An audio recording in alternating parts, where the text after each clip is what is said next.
రాజశేఖర రెడ్డి బిడ్డ ఈ షర్మిల కాంగ్రెస్ పార్టీ తరఫున ఎంపీగా పోటీ చేయడం జరుగుతుంది. మనస్ఫూర్తిగా ఆశీర్వదించాలని మీలో ప్రతి ఒక్కరిని కోరుతుంది రాజశేఖర రెడ్డి బిడ్డ. రాజశేఖర రెడ్డి గారు ఈ ప్రాంత ప్రజలకు ఎంత సేవ చేశారో మీకు తెలుసు. అలాగే వివేకానంద రెడ్డి గారు ఈ ప్రాంత ప్రజలకు ఎంత సేవ చేశారో అది కూడా మీకు తెలుసు.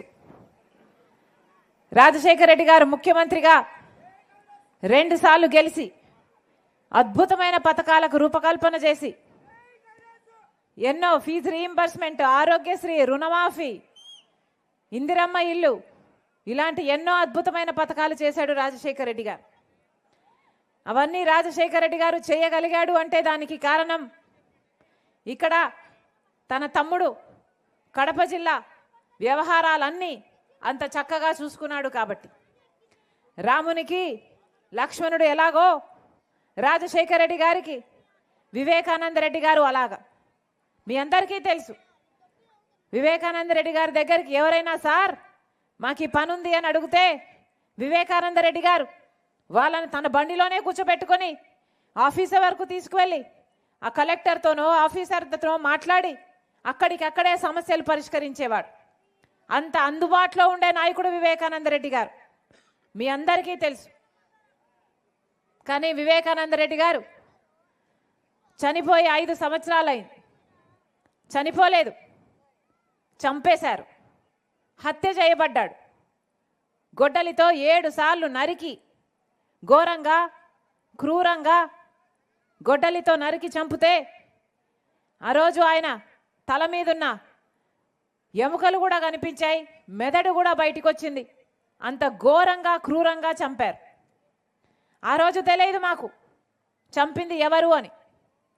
కానీ ఈరోజు 5 సంవత్సరాల తర్వాత సిబిఐ ఎంక్వైరీలో స్పష్టంగా తేలిన విషయం, సాక్ష్యాలు ఆధారాలు అన్నీ చూపుతూ సిట్టింగ్ ఎంపీగా ఉన్న అవినాష్ రెడ్డి గారి హస్తం ఉందని, చంపించిన వారిలో ఈయన ఉన్నాడు అని సిబిఐ స్పష్టంగా చెప్తుంది.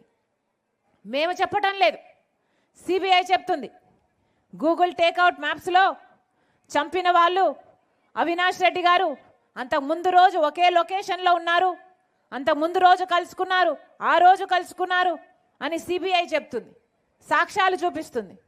అలాగే ఫోన్ రికార్డ్స్, చంపిన వాళ్ళు అవినాష్ రెడ్డి గారు మాట్లాడుకున్నారు, అంతకు ముందు మాట్లాడుకున్నారు, ఆ రోజు కూడా మాట్లాడుకున్నారు అని సిబిఐ కాల్ రికార్డ్స్లో సాక్ష్యాలలో చూపిస్తుంది.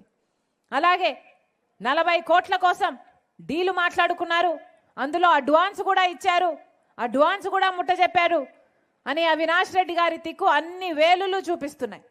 ఇన్ని సాక్ష్యాలు ఇన్ని ఆధారాలు ఉన్నా కూడా ఈ రోజు వరకు కూడా వివేకానంద రెడ్డి గారు చంపించిన వారికి ఈ రోజు వరకు కూడా శిక్ష పడలేదు.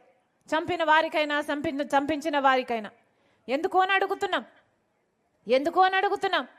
ఎందుకంటే చనిపోయింది, చంపబడింది సాక్షాత్ రాజశేఖర రెడ్డి గారు 2 సార్లు ముఖ్యమంత్రిగా ఉన్న వ్యక్తి తమ్ముడు అయినప్పటికీ రాజశేఖర రెడ్డి గారి కొడుకే ముఖ్యమంత్రి స్థానంలో ఉండి తన అధికారాన్ని అడ్డు వేసి హత్య చేయించిన అవినాష్ రెడ్డి గారిని కాపాడుతున్నాడు కాబట్టే ఈ రోజు వరకు కూడా కేసు ముందుకు వెళ్ళలేదు, శిక్ష పడలేదు. ఇది న్యాయమో అన్యాయమో మీ అందరూ ఆలోచించాల్సిన అవసరం వచ్చింది.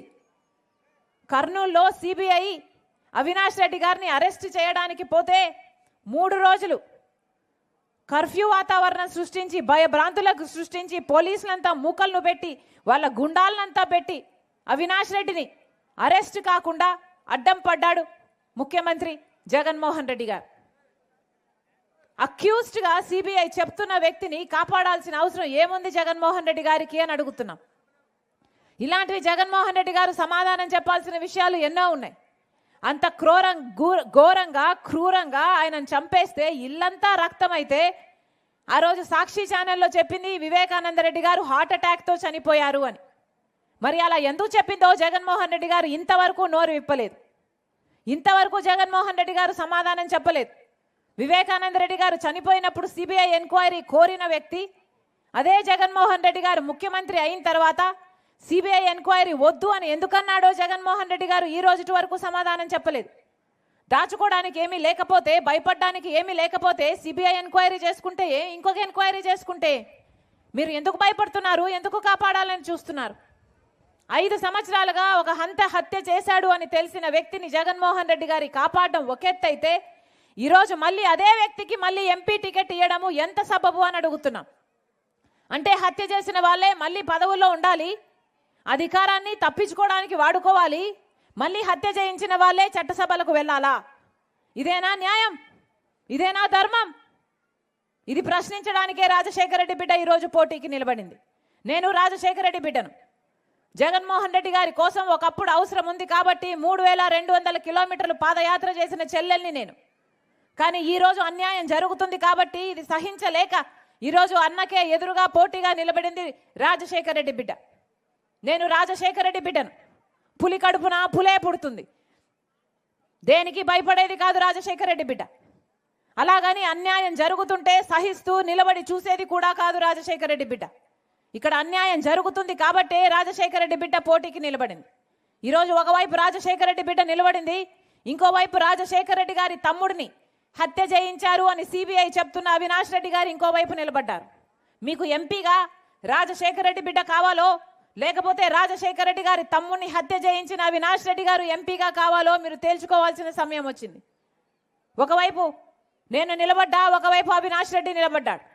ఒకవైపు న్యాయం నిలబడింది, ఒకవైపు నేరం నిలబడింది. ఒకవైపు ధర్మం నిలబడింది, ఒకవైపు డబ్బు అధికారం నిలబడింది.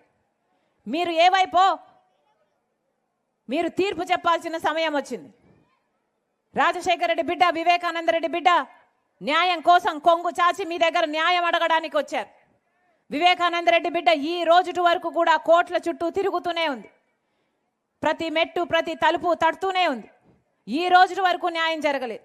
అందుకే ప్రజా కోర్టులో తేల్చుకోవాలని, మీరు న్యాయం చెప్పాలని రాజశేఖర రెడ్డి బిడ్డ, వివేకానంద రెడ్డి బిడ్డ మిమ్మల్ని కొంగు చాచి న్యాయం అడుగుతున్నది. అందుకే మీరందరూ న్యాయం పక్షాన నిలబడతారని, రాజశేఖర రెడ్డి బిడ్డను ఆశీర్వదిస్తారని, ఎలాగైతే రాజశేఖర రెడ్డి గారు మీకు సేవ చేశారో, ఎలాగైతే వివేకానంద రెడ్డి గారు మీకు అందుబాటులో ఉన్నారో, రాజశేఖర రెడ్డి బిడ్డ మీకు మాటిస్తుంది.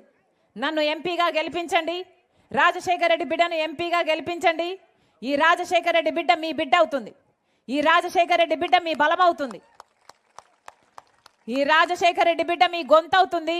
ఈ రాజశేఖర రెడ్డి బిడ్డ మీకోసం కొట్లాడడానికి ఎందాకైనా తెగిస్తుంది. ఈ రాజశేఖర రెడ్డి బిడ్డ మీరు గెలిపించండి. మీ రాజశేఖర రెడ్డి బిడ్డ మీ బిడ్డగా ఇక్కడే బతుకుతుంది, మీ మధ్యనే బతుకుతుంది, తన జీవితాన్ని మీకు అంకితం చేస్తుంది. మరొక్కసారి రాజశేఖర రెడ్డి గారి గుర్తు హస్తం గుర్తు. గొప్ప మెజారిటీతో రాజశేఖర రెడ్డి బిడ్డను గెలిపించాలని, మీ రాజశేఖర రెడ్డి బిడ్డ ఒక ఎంపీకే కాదు ఎమ్మెల్యేగా నిలబడిన బ్రహ్మానంద రెడ్డి అన్నను గొప్ప మెజారిటీతో గెలిపించాలని, మీ రాజశేఖర రెడ్డి బిడ్డ ప్రతి అన్నను, ప్రతి తమ్ముని, ప్రతి అక్కను, ప్రతి చెల్లిని న్యాయం కోసం, రాజశేఖర రెడ్డి గారికి, వివేకానంద రెడ్డి గారికి న్యాయం చేయటం కోసం ప్రతి ఒక్కరిని ప్రార్థిస్తుంది. జోహార్ వైఎస్ఆర్, జోహార్ వైఎస్ఆర్. హస్తం గుర్తుకే, హస్తం గుర్తుకే. అమ్మా హస్తం గుర్తు, అమ్మా హస్తం గుర్తమ్మా, అమ్మా గుర్తు మర్చిపోకండి. హస్తం గుర్తు తల్లి, న్యాయం పక్షాన నిలబడతారని రాజశేఖర రెడ్డి బిడ్డ ఆశిస్తుంది. హస్తం గుర్తమ్మా, అన్న హస్తం గుర్తు, అమ్మా హస్తం గుర్తు. అమ్మా ఆశీర్వదించండి, అన్న ఆశీర్వదించండి. అమ్మా నమస్తే, అమ్మా ఆశీర్వదించండి.